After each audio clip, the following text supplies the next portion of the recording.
detki travma deb hamma bong urib yotibdi. O'zi nima bilasizlarmi? Oddiy oson tilda tushuntirib beraymi? Bizning hayotimizda munosabatlarimiz yomon bo'layotgan bo'lsa, turmush o'rtog'imiz bilan, erkak kishi bilan, qaynonamiz bilan, ota-onamiz bo'lishi mumkin, dugonalarimiz bilan munosabatimiz yomon bo'layotgan bo'lsa, ishimiz bilan bog'liq qanaqadir muammo bo'layotgan bo'lsa, pul bilan bog'liq muammo bo'layotgan bo'lsa, qarz bilan bog'liq muammolarimiz bo'layotgan bo'lsa, bu bizani 70% bolaligimizga borib taqaladi. Chunki bolaligimizda yashagan vaziyatlarimiz, bolalikdagi his qilgan his-tuyg'ularimiz bizani fundamentlarimiz hisoblanadi. Xo'p, travma o'zi nima degani bu? Nima travma bo'ladi? Hayotimizda shuncha narsani yashaymiz. Qaysi biri travma, qaysi biri travma emas? Qayerdan bilaman men buni deyishinglar mumkin. Kichkinaligingizda yoki bo'lmasam hayotingizda bir vaziyat bo'ldi. Masalan, kichkina bo'lasiz, ko'chada ketayotganingizda ayol bilan erkak bir-biri bilan urushayotganini yoki bo'lmasam bir-biriga qo'l ko'tarayotganini ko'rdingiz. Kichkinasiz, hali tushunmaysiz nima bo'layotganini. Ana o'sha paytda siz qo'rqib ketdingiz. Ana o'sha paytda siz o'zingizni himoyasiz his qildingiz. Bo'ldi, siz u vaziyat umuman esingizdan chiqib ketgan bo'lishi mumkin. O'sha his sizga kirdi va o'sha hisni siz erkak va ayol munosabati bilan assotsiatsiya qilasiz, tenglashtirasiz va sizni hayotingizda turmush o'rtog'ingiz bilan doim shunaqangi urush janjalli vaziyat bo'lishi mumkin. Turmush o'rtog'ingiz sizga qo'l ko'tarishi mumkin, qo'pollik qilishi mumkin. Buni ildizi qayerda? Buni ildizi sizni yoshligingizda ko'rgan bitta kartinkangizda. Nega u travma bo'lib qoldi? Sababi bolaligimizda ko'rgan vaziyatimiz tushunilmagan, anglanilmagan holatga kelsa, bu bizaga o'sha vaziyat nega bo'lganini tushunmay qolsak, bu bizaga travma bo'lib qoladi.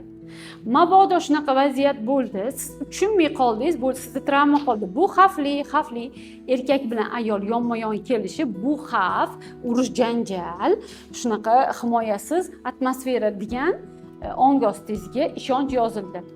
Endi bu travma bo'lmasligi uchun sizni oyingiz o'sha vaqt yoki bo'lmasam har qanaqangi bir inson kelib bu yerda er-xotin yoki bo'lmasam ikkita o'rtoq bir-biri bilan urushib qolgan edi, bir-birini tushunmagan edi, mana bunaqa vaziyatlar bo'lgan edi deb u vaziyatni sizga tushuntirib bersa, travmaligidan chiqadi.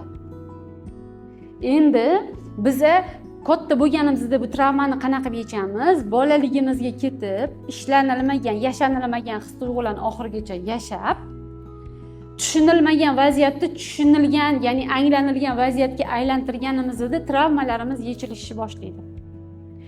Hozir yashayotgan natijamiz, hayotimiz bu natijamiz. Uni sabablarini avvaldan yaratib bo'lgan bo'lamiz.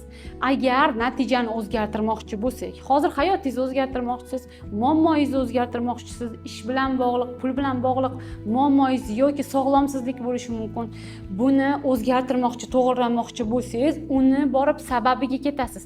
Ya'ni sababini to'g'irlaysiz va tushunilmagan vaziyatni tushunilgan va anglanilgan vaziyatga aylantirganimizdan keyin bizani bolalik travmalarimiz shifolanishni boshlaydi.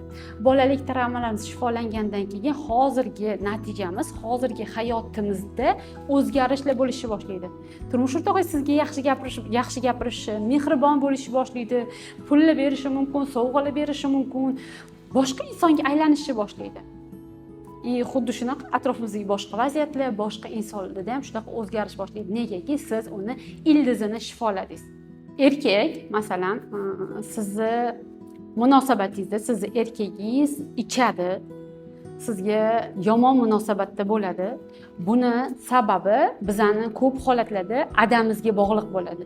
Ya'ni biz kichkinaligimizda yo shu holatni ko'rganmiz, shunaqa ada obrazini ko'rganmiz.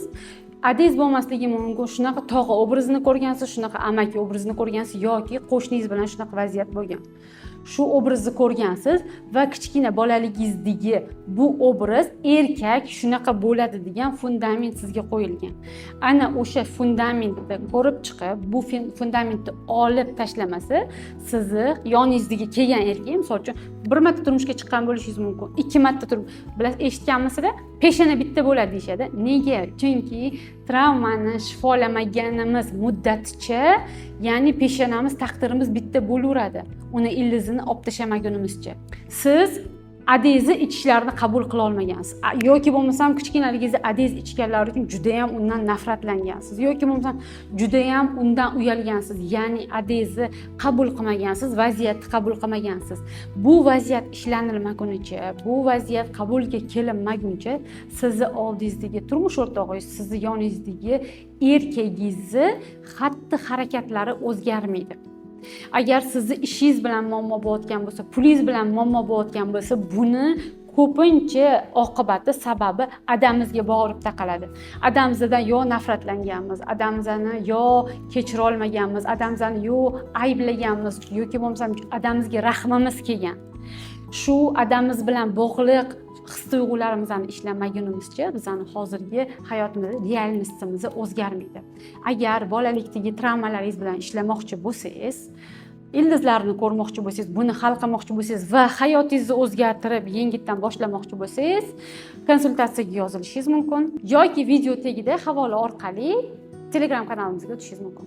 Telegram kanalimizda bolalik travmalari bilan ishlash bo'yicha metodimiz bor, bepul darsliklarimiz bor. Ko'rib, o'zim bilan o'zim ishlay olaman, hal qila olaman desangiz, bepul darslarimiz orqali ko'rib, o'z ustingizda ishlashingiz mumkin.